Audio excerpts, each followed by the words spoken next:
നമസ്കാരം കൂട്ടുകാരെ. നമ്മൾ മുന്നൊരു വീഡിയോയിൽ NPD അഥവാ നാർസിസ്റ്റിക് പേഴ്സണാലിറ്റി ഡിസോർഡർ എന്ന മാനസിക വൈകൃതത്തെക്കുറിച്ച് പറഞ്ഞിരുന്നു. അതിൻ്റെ തുടർച്ചയാണ് ഈ വീഡിയോ. ഈ വീഡിയോയിൽ ഞാൻ പറയാൻ ഉദ്ദേശിക്കുന്നത്, നിങ്ങളുടെ പാർട്ട്ണറിന് NPD ഉണ്ട് അഥവാ നാർസിസ്റ്റിക് പേഴ്സണാലിറ്റി ഡിസോർഡർ ഉണ്ടെന്ന് നിങ്ങൾക്ക് മനസ്സിലായി. ഇത് ഐഡൻറ്റിഫൈ ചെയ്താൽ പിന്നെ നിങ്ങൾ എങ്ങനെയാണ് അവരോടൊപ്പം ജീവിക്കേണ്ടത്? അവരോടൊപ്പം ജീവിക്കുക എന്നുള്ളത് വളരെ ബുദ്ധിമുട്ടുള്ളൊരു കാര്യമാണ്. കഴിവതും ആ ബന്ധത്തിൽ നിന്നും ഒഴിഞ്ഞു മാറുക എന്നുള്ളതാണ് ചെയ്യേണ്ടത്. ഇനിയും കുട്ടിയുണ്ട്, കോമ്പൻസേഷൻ അങ്ങനെയൊക്കെയുള്ള കാര്യങ്ങൾ നിങ്ങൾക്ക് ബുദ്ധിമുട്ടുണ്ട് എങ്കിൽ നിങ്ങൾക്ക് ഈ വ്യക്തിയുമായിട്ട് അഡ്ജസ്റ്റ് ചെയ്ത് പോകേണ്ടതായിട്ട് വരും. അപ്പോൾ എങ്ങനെയാണ് ഇങ്ങനെയൊരു ആളെ നമുക്ക് മാനേജ് ചെയ്യാൻ പറ്റുന്നത്? അതിന് നിങ്ങൾ ആദ്യം ചെയ്യേണ്ടതെന്ന് പറഞ്ഞു കഴിഞ്ഞാൽ, നമ്മുടെ ആ റിലേഷനകത്ത് കുറച്ച് ബൗണ്ടറീസ് സെറ്റ് ചെയ്യുക എന്നുള്ളതാണ്. ഇപ്പം നിരന്തരമായിട്ട് എന്തെങ്കിലും വിഷയങ്ങളിൽ പ്രശ്നമുണ്ടായിരിക്കാം, വഴക്കുകൾ നടക്കുന്നുണ്ടായിരിക്കാം. കാരണം നിങ്ങൾ ഈ ബന്ധത്തിൽ തീരെ സാറ്റിസ്ഫൈഡ് അല്ല. പങ്കാളി നിങ്ങൾ പറയുന്നതിനോട് യോജിക്കുകയാട്ടെ, ഒത്തൊരുമിച്ച് പോവുകയാട്ടെ, ഒരു സ്നേഹമോ കാര്യങ്ങളോ ഒന്നും ഇല്ലാതാകട്ടെ, അതിൻ്റെ എക്സ്ട്രീം ലെവലിലോട്ട് എത്തി നിൽക്കുകയാണ് നിങ്ങൾ. അപ്പം ഇനി ഇത് മുന്നോട്ട് പോകണമെന്നുണ്ടെങ്കിൽ ചെയ്യാൻ പറ്റുന്നത് കുറച്ച് ബൗണ്ടറീസ് സെറ്റ് ചെയ്യേണ്ടതായിട്ട് വരും. അതായത് നിങ്ങളുടെ മേൽ ആധിപത്യം നേടിയെടുക്കാൻ വേണ്ടിയിട്ട് ഇവർ ചെയ്യുന്ന കാര്യങ്ങൾ എന്ന് പറഞ്ഞാൽ, ഒന്ന് നിങ്ങൾക്ക് ഇഷ്ടമല്ലാത്ത കാര്യങ്ങൾ ചെയ്തുകൊണ്ടിരിക്കുക എന്നുള്ളതാണ്.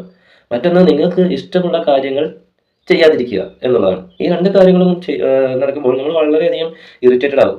നമുക്ക് മാനസികമായിട്ട് ഭയങ്കര പ്രയാസം ഉണ്ടാകും. ഇവരിത് അനുസരിക്കുന്നതേ ഇല്ല. അതായത് നിങ്ങൾക്ക് ഇഷ്ടമുള്ള കാര്യങ്ങൾ ചെയ്തു തരികയോ നിങ്ങൾക്ക് ഇഷ്ടമില്ലാത്ത കാര്യങ്ങൾ കൂടുതലായി ചെയ്യാൻ താല്പര്യം കാണിക്കുകയോ ചെയ്യും. അപ്പം പ്രശ്നങ്ങളുണ്ടാകും. അപ്പോൾ ഇതാണ് ഫസ്റ്റ് സോൾവ് ചെയ്യേണ്ടത്. ഇത് സോൾവ് ചെയ്യാൻ നമ്മൾ കുറച്ച് ബൗണ്ടറീസ് സെറ്റ് ചെയ്യാനായിട്ട് വരും. അതായത് ഇവരെ നിർത്തേണ്ടടുത്ത് നിർത്തണം. അപ്പോൾ അത് ഓടിച്ചെന്ന് നിങ്ങൾക്ക് പെട്ടെന്ന് സാധിക്കുന്ന ഒരു കാര്യമല്ല. NPD ഉള്ള ഒരാളെ കൺട്രോൾ ചെയ്യുക എന്ന് പറയുന്നത് വളരെ ബുദ്ധിമുട്ടേറിയ ഒരു ടാസ്ക്കാണ്. അപ്പോൾ ഇതെങ്ങനെ ചെയ്യാം എന്ന് കൃത്യമായിട്ട് പറഞ്ഞുതരാം. അതിനായിട്ട് നിങ്ങൾ ആദ്യം ചെയ്യേണ്ടതെന്ന് പറഞ്ഞു കഴിഞ്ഞാൽ, നിങ്ങളുടെ കോൺഫിഡൻസ് ബൂസ്റ്റ് ചെയ്യുക എന്നുള്ളതാണ്. ഇപ്പോൾ ഇങ്ങനെ ഒരു വ്യക്തിയുടെ കൂടെ ജീവിച്ച് നിങ്ങളുടെ ആത്മവിശ്വാസം വളരെയധികം താഴ്ന്നിട്ടുണ്ടാകും. കാരണം അവർ നമ്മളെ മാനസികമായിട്ട് അടിച്ചമർത്തിയിട്ടുണ്ട്. അപ്പോൾ അതിൻ്റെ ഫലമായിട്ട് നമുക്ക് മൊത്തത്തിൽ ഒരു സെൽഫ് കോൺഫിഡൻസ് നഷ്ടപ്പെട്ട അവസ്ഥയിലായിരിക്കും. നിങ്ങളുടെ കഴിവുകൾ നിങ്ങൾക്ക് പ്രകടിപ്പിക്കാനുള്ള അവസരം കിട്ടത്തില്ല. നമുക്കൊരു കഴിവും ഇല്ല എന്ന് ചിലപ്പോൾ തോന്നിപ്പോകും. എന്നെ കൊണ്ടൊന്നിനും കൊള്ളില്ല എന്ന് വരെ തോന്നിപ്പോകും. അപ്പോൾ ഫസ്റ്റ് ചെയ്യേണ്ടതെന്ന് പറഞ്ഞാൽ സെൽഫ് കോൺഫിഡൻസ് ബൂസ്റ്റ് ചെയ്യുക. നിങ്ങൾ നിങ്ങളിൽ തന്നെ ഒന്ന് നോക്കുക. നിങ്ങൾക്ക് എന്തൊക്കെ ക്വാളിറ്റീസാണ് ഉണ്ടായിരുന്നത്, എന്തൊക്കെയാണ് നഷ്ടമായത്. അപ്പം അതിനെ പറ്റി ഒന്ന് സ്റ്റഡി ചെയ്യുക. സ്വന്തമായിട്ട് കുറച്ച് സമയം ഒന്ന് ചിലവഴിക്കുക. നിങ്ങൾക്ക് എന്തായാലും ബോധ്യമാകും നിങ്ങൾ തീരെ കഴിവില്ലാത്ത ഒരാളൊന്നുമല്ല. നിങ്ങൾക്ക് ഇന്ന കഴിവുകളുണ്ട്. അതൊന്ന് എഴുതി വെക്കുക. എന്തൊക്കെയാണ് എൻ്റെ ടാലൻസ്, അതിനകത്ത് നിങ്ങൾ വർക്കൗട്ട് ചെയ്യുക. അങ്ങനെ നിങ്ങളെ ഫസ്റ്റ് ഇമ്പ്രൂവ് ചെയ്യുക എന്നുള്ളതാണ്. നിങ്ങളുടെ ക്വാളിറ്റി ബിൽഡ് ചെയ്യുക. ഫസ്റ്റ് ചെയ്യേണ്ട കാര്യം അതാണ്. പിന്നീട് ചെയ്യേണ്ടതെന്ന് പറഞ്ഞു കഴിഞ്ഞാൽ സെൽഫ് ലവ് പ്രാക്ടീസ് ചെയ്യുക. നമുക്ക് നമ്മളോട് തന്നെ ഒരു ഇഷ്ടം തോന്നണം. അങ്ങനെ നമ്മൾ തീരെ കഴിവില്ലാത്തവനല്ല, എനിക്ക് ഒരുപാട് ക്വാളിറ്റീസ് ഉള്ളതാണ്, എനിക്ക് സ്നേഹിക്കപ്പെടാനും അംഗീകരിക്കപ്പെടാനുമുള്ള അവകാശമുള്ള ആളാണ് എന്നുള്ളൊരു ബോധ്യം. നമ്മൾ നമ്മളെ തന്നെ സ്നേഹിക്കാൻ തുടങ്ങണം. അങ്ങനെ നമ്മൾ മൊത്തത്തിൽ മൈൻഡിന് റിഫ്രഷിംഗ് ആയിട്ടുള്ള കാര്യങ്ങൾ ചെയ്തുകൊണ്ടിരിക്കുക. അതുപോലെ എപ്പോഴും നല്ല വെൽ ഡ്രസ്ഡ് ആയിട്ട് നടക്കുക. നമ്മുടെ ഡ്രസ്സിങ്, ഇഷ്ടപ്പെട്ട ഭക്ഷണങ്ങൾ കഴിക്കുക. ഇങ്ങനെയൊക്കെ ചെയ്യുമ്പോഴത്തേക്കും ഓട്ടോമാറ്റിക്കായിട്ട് നമുക്ക് നമ്മളെ തന്നെ ഒരു ഇഷ്ടം തോന്നും. അങ്ങനെ കോൺഫിഡൻസ് ബൂസ്റ്റ് ആകും. പിന്നീട് ചെയ്യേണ്ടതെന്ന് പറഞ്ഞാൽ, നിങ്ങൾക്ക് സമൂഹമായിട്ടും ഫ്രണ്ട്സുമായിട്ടും ഒക്കെയുള്ള ബന്ധുക്കളുമായിട്ടും ഒക്കെയുള്ള ഒരു ബന്ധം നഷ്ടപ്പെട്ടിരിക്കുന്ന ഒരു അവസ്ഥയിലായിരിക്കും. ഈ ബന്ധങ്ങളെല്ലാം പുനഃസ്ഥാപിക്കുക എന്നുള്ളതാണ്. ഒരിക്കലും നിങ്ങളുടെ പ്രിയപ്പെട്ടവരായിട്ട് ഇരുന്നവരാണ് അവരൊക്കെ. അപ്പോൾ അതുകൊണ്ട് നിങ്ങളുടെ ഭാഗത്തുനിന്ന് ഒരു തെറ്റുണ്ടായാൽ അവർ അത് ക്ഷമിക്കും. അപ്പം നിങ്ങൾ ഇപ്പോഴത്തെ അവസ്ഥ വരെ പറഞ്ഞ് മനസ്സിലാക്കുക. എന്താണ് നിങ്ങളുടെ ജീവിതത്തിൽ ഇപ്പോൾ നടന്നുകൊണ്ടിരിക്കുന്നത്, ആ കാര്യത്തെപ്പറ്റി നിങ്ങളുടെ ഫ്രണ്ട്സിനും റിലേറ്റീവ്സിനും എല്ലാം ഒരു ബോധ്യം ഉണ്ടാക്കിയെടുക്കുക എന്നുള്ളതാണ് പിന്നീട് ചെയ്യേണ്ടത്. അതായത് നിങ്ങൾ സോഷ്യൽ മീഡിയയിലാണെങ്കിലും ഫ്രണ്ട് സർക്കിളിലാണെങ്കിലും സമൂഹത്തിലാണെങ്കിലും വളരെ ആക്റ്റീവായിട്ടിരിക്കുക. ഇപ്പം നിങ്ങളുടെ ഈ ഗ്രോത്ത് കാണുമ്പോൾ തന്നെ അവർക്ക് തീരെ സഹിക്കാൻ പറ്റത്തില്ല. അപ്പോൾ കാരണം അവരുടെ ബൗണ്ടറിക്ക് മുകളിലോട്ട് നിങ്ങൾ പോയിക്കൊണ്ടിരിക്കുകയാണ്. അപ്പോൾ അവർ പലതരത്തിലുള്ള പ്രശ്നങ്ങൾ ഉണ്ടാക്കും. നമ്മൾ ഫ്രണ്ട്സുമായിട്ട് മിണ്ടുന്നതിനോ അല്ലെങ്കിൽ ബന്ധുക്കളുമായിട്ട് ഇൻവോൾവ് ചെയ്യുന്നതിനോ പിന്നെ സോഷ്യൽ മീഡിയയിൽ ഒരുപാട് വർക്ക് ചെയ്യുന്നതിനോ അങ്ങനെ നിങ്ങളുടെ ഈ ഗ്രോത്ത് അവരെ വളരെയധികം അസ്വസ്ഥപ്പെടുത്തും. നിങ്ങളത് മൈൻഡ് ചെയ്യേണ്ട യാതൊരു കാര്യമില്ല. നിങ്ങൾ എന്ത് ചെയ്യുക, ഇങ്ങനെ വളർത്തിക്കൊണ്ടേയിരിക്കുക. അവർക്ക് എത്തിപ്പെടാൻ പറ്റാത്ത ഒരു ലെവലിലോട്ട് നിങ്ങൾ മാറുക. ഇത്തരത്തിൽ ഒരു ബാക്ക് സപ്പോർട്ട് ഉണ്ടാക്കിയതിന് ശേഷം മാത്രം ഞാൻ ആദ്യം പറഞ്ഞ ആ ബൗണ്ടറി ഉണ്ടല്ലോ, ആ ബൗണ്ടറി സെറ്റ് ചെയ്യുക. അപ്പം നിങ്ങളുടെ കുറേ ഇഷ്ടങ്ങൾ അതിനെ അവോയ്ഡ് ചെയ്യുക.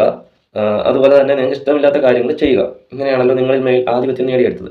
അപ്പോൾ ഇതൊന്ന് സ്റ്റോപ്പ് ചെയ്യണം. ഇതിന്മേലൊരു ബൗണ്ടറി സെറ്റ് ചെയ്യണം. അതിന് വേണ്ടിയിട്ട് നിങ്ങൾ ആദ്യം ചെയ്യേണ്ടത്, നിങ്ങളുടെ ഫ്രണ്ട്സിൻ്റെയും ഈ റിലേറ്റീവ്സിൻ്റെയും പിന്നെ ഈ പാർട്ട്ണറിൻ്റെ റിലേറ്റീവ്സ് കാണുമല്ലോ, നിങ്ങളുമായിട്ട് നല്ല അടുപ്പമുള്ളവർ, നിങ്ങളെ ഇഷ്ടമുള്ളവർ, അപ്പോൾ അവരുടെയും എല്ലാം ഒരു സാന്നിധ്യത്തിൽ ഒരു ഇന്ന ഇന്ന പ്രശ്നങ്ങളാണ് ഈ ഫാമിലിയിൽ ഉള്ളത്, ഞങ്ങൾക്കിടയിൽ ഇന്ന പോലുള്ള റിലേഷൻഷിപ്പ് ഇഷ്യൂസ് ഉണ്ട്, അപ്പം അതിന് എനിക്ക് ഇന്ന ഇന്ന കാര്യങ്ങളാണ് ഇഷ്ടമുള്ളത്, ഇത് ഇവർ തീരെ അംഗീകരിക്കുന്നില്ല, അതുപോലെ ഞാൻ ഇഷ്ടമില്ലാത്ത കുറച്ച് കാര്യങ്ങൾ ഇവർ ചെയ്യുന്നുണ്ട്, അതെന്നെ വളരെയധികം ഇറിറ്റേറ്റ് ചെയ്യുന്നുണ്ട് എന്നുള്ള കാര്യം കൃത്യമായിട്ട് നിങ്ങൾ ഈ ഇവരുടെ ഇടയിൽ പറഞ്ഞ് ബോധ്യപ്പെടുത്തുക. ഈ പാർട്ട്ണർ ഇരിക്കൽ തന്നെ അവരെ ഉൾപ്പെടുത്തിക്കൊണ്ട് തന്നെ ഒരു ചർച്ച വെച്ചുകൊണ്ട് ഇത് ചെയ്യുക. ഒന്ന് രണ്ട് ഉദാഹരണങ്ങൾ ഞാൻ പറയാം. ഇപ്പം നിങ്ങളുടെ ബാത്റൂമിൽ മുഷിഞ്ഞ തുണി ഇടുന്നത് നിങ്ങൾക്ക് ഇഷ്ടമല്ലെന്ന് വിചാരിക്കുക. അപ്പോൾ ഈ നിങ്ങളുടെ പാർട്ട്ണറിന് NPD ഉള്ള ഒരാളാണെങ്കിൽ അവർ ചെയ്യുന്ന കാര്യം എന്ന് പറഞ്ഞു കഴിഞ്ഞാൽ ഈ മുഷിഞ്ഞ തുണിയെടുത്ത് ബാത്റൂമിൽ ഇടും. അപ്പോൾ നിങ്ങൾക്ക് ദേഷ്യമാകും, നിങ്ങളിത് ചോദ്യം ചെയ്യും, അങ്ങനെ അതിനെ ചൊല്ലി അവിടെ വഴക്കാവും. ഇനി എത്ര വഴക്കുണ്ടായി എന്ന് പറഞ്ഞാൽ പോലും ഇവർ ഇത് മാറ്റില്ല. പിറ്റേ ദിവസവും അല്ലെങ്കിൽ അന്നത്തെ ദിവസം തന്നെ ഈ മുഷിഞ്ഞ തുണി ബാത്റൂമിൽ ഇട്ടിട്ടേ പോകത്തുള്ളൂ. വേറൊരു ഉദാഹരണം പറയാം. ഇപ്പം വണ്ടി ഓടിച്ചുകൊണ്ട് പോകുന്നു, ഗേറ്റ് തുറന്നിട്ടാണ് നമ്മൾ എന്ത് ചെയ്യുന്നത്, പോകുന്നത്. അപ്പോൾ എന്താ ചെയ്യേണ്ടത്? വെളിയിൽ ഇറങ്ങിക്കഴിഞ്ഞ് ആ ഗേറ്റ് തിരിച്ച് അടച്ചിട്ട് വേണം പോകാനായിട്ട്. അപ്പോൾ ഇത് നമുക്ക് ഇഷ്ടമില്ലാത്തൊരു കാര്യമാണ്. അപ്പോൾ നമ്മളിത് അവരോടത്ത് അവതരിപ്പിച്ചെന്നിരിക്കട്ടെ, അവർ പിറ്റേന്നും എന്ത് ചെയ്യത്തുള്ളൂ, ഈ ഗേറ്റ് തുറന്നിട്ടിട്ട് പോകത്തുള്ളൂ. ഇനി മറ്റൊരു ഉദാഹരണം പറയാം. ഒരു നനഞ്ഞ തുണി, നനഞ്ഞ തോർത്തായിക്കോട്ടെ, ഈ നനഞ്ഞ തോർത്ത് കൊണ്ടുവന്ന് ബെഡിൻ്റെ കാലിലിടുന്നു, അതിനകത്തുനിന്ന് വെള്ളം ഒറ്റിട്ട് വീഴുന്നു. നിങ്ങൾക്ക് ഈ സംഭവം ഇഷ്ടമല്ല, നിങ്ങളിത് പലതവണ പറഞ്ഞിട്ടുണ്ട് ഇങ്ങനെ ചെയ്യരുത് എന്ന് പറഞ്ഞാലും അവർ അനുസരിക്കാൻ പോകുന്നില്ല.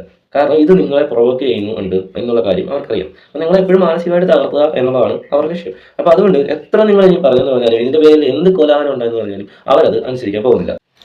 പിന്നെ ഭാര്യാഭർത്തൃ ബന്ധത്തിൽ അതിൽ നല്ലൊരു രീതിയിലുള്ള ബോണ്ടിങ് ഉണ്ടാകണമെന്നുണ്ടെങ്കിൽ അതിനകത്ത് ഏറ്റവും അത്യാവശ്യമുള്ള കാര്യങ്ങളാണ് love making, intimate talks, sex, ഇതൊക്കെ. പക്ഷേ ഇതിനൊന്നും താല്പര്യം കാണിക്കാതെ ഇരിക്കുക. അങ്ങനെ നിങ്ങളെ ഇറിറ്റേറ്റ് ചെയ്യുക. നിങ്ങൾക്ക് ഇഷ്ടമുള്ള ഈ കാര്യങ്ങളിൽ നിന്നൊക്കെ വിട്ടു നിൽക്കുക. നിങ്ങൾക്ക് വളരെയധികം പ്രൊവക്കേഷൻ തോന്നുകയും ജീവിതം തന്നെ മടുത്തു പോകുന്ന ഒരു അവസ്ഥയും വരും. ഇങ്ങനെയൊക്കെയുള്ള കാര്യങ്ങൾ കൊണ്ടാണല്ലോ ഈ പ്രശ്നങ്ങൾ ഉണ്ടാകുന്നത്. അപ്പം ഈ കാര്യങ്ങൾ എല്ലാം എന്ത് ചെയ്യുക, ഈ ബന്ധുക്കൾ അല്ലെങ്കിൽ സുഹൃത്തുക്കൾ, നിങ്ങളുടെ ക്ലോസ് റിലേറ്റീവ്സ് അടങ്ങുന്ന ഈ ഗ്രൂപ്പിനെ പറഞ്ഞ് മനസ്സിലാക്കുക. എന്നിട്ട് ഇവരുടെ മേലൊരു ബൗണ്ടറി സെറ്റ് ചെയ്യുക. അങ്ങനെ ഇന്ന കാര്യങ്ങളൊക്കെ ചെയ്യാൻ പാടില്ല, ഇന്ന കാര്യങ്ങളൊക്കെ ചെയ്യാം എന്നുള്ള കൃത്യമായിട്ടുള്ള ഒരു ബൗണ്ടറി സെറ്റ് ചെയ്ത് കഴിഞ്ഞാൽ നിങ്ങൾക്ക് കുറച്ചൊക്കെ ഇത് കൺട്രോൾ ചെയ്ത് മുന്നോട്ട് പോകാൻ പറ്റും. അപ്പോൾ എപ്പോഴും ഇവർക്ക് നമ്മൾ ഈ സെറ്റ് ചെയ്ത ഈ ബൗണ്ടറി ബ്രേക്ക് ചെയ്യാനുള്ള ഒരു ടെൻഡൻസി ഉണ്ടാവും. അപ്പോൾ നിങ്ങൾ ശക്തമായ ഭാഷയിൽ തന്നെ പറയുക, ബന്ധുക്കളും സുഹൃത്തുക്കളും എല്ലാം കൂടെ ചേർന്നുള്ള ഈ ഒരു ചർച്ചയിൽ നമ്മൾ ഇന്ന കാര്യങ്ങൾ സെറ്റ് ചെയ്ത് വെച്ചിട്ടുള്ളതാണ്, ഇതനുസരിച്ച് ഇനി ഇത് മുന്നോട്ട് പോകും, ഇത് ബ്രേക്ക് ചെയ്യാൻ പാടില്ല എന്നുള്ള കാര്യം പറയാം. ഒരു വലിയ ബഹളവും കോലാഹലവും ഒക്കെ ഉണ്ടാക്കും. നിങ്ങൾ അവിടെ ചെയ്യേണ്ട ഒരു കാര്യം എന്ന് പറഞ്ഞാൽ ഒരു കാരണവശാലും ഉറച്ച് സംസാരിക്കുകയോ ഇതൊരു പ്രശ്നമാക്കി മാറ്റുകയോ ചെയ്യാതെ ഇരിക്കുക എന്നുള്ളതാണ്. എന്ന് വെച്ചാൽ ഇവർ സൈലൻ്റ് ആവുകയും നമ്മുടെ ശബ്ദം വളരെയധികം ഉച്ചത്തിലാവുകയും ഒക്കെ ചെയ്യും ഈ പ്രൊവോക്കേഷൻ കാരണം. അപ്പോൾ നമ്മളെ ആൾക്കാരെ തെറ്റിദ്ധരിക്കാനായിട്ടുള്ള സാധ്യത വളരെ കൂടുതലാണ്. അതുകൊണ്ട് വളരെ ബുദ്ധിപൂർവ്വം നിങ്ങൾ ചെയ്യേണ്ടതെന്ന് പറഞ്ഞു കഴിഞ്ഞാൽ സൈലൻ്റ് ആവുക എന്നുള്ളതാണ്. നമ്മളൊരു ബൗണ്ടറി എന്തായാലും സെറ്റ് ചെയ്തിട്ടുണ്ട്, അതനുസരിച്ച് മാത്രമേ പോകത്തുള്ളൂ എന്നുള്ള കാര്യം ഉറപ്പിച്ച് തന്നെ പറയുക. ഇത്രയും ചെയ്ത് കഴിഞ്ഞാൽ നിങ്ങൾക്ക് ഈ NPD ഉള്ള ആളുമായിട്ട് ഒരുവിധം അഡ്ജസ്റ്റ് ചെയ്ത് പോകാം. നിങ്ങൾ സാറ്റിസ്ഫൈഡ് ഒന്നും ആയിരിക്കത്തില്ല, പക്ഷേ ലൈഫ് മുന്നോട്ട് പോകണമല്ലോ. അപ്പോൾ ആ രീതിയിൽ മുന്നോട്ട് പോകാൻ പറ്റും. ഇനി ഇതിനെക്കുറിച്ച് കൂടുതൽ കാര്യങ്ങൾ നമുക്ക് അടുത്ത വീഡിയോയിൽ സംസാരിക്കാം. Thank you.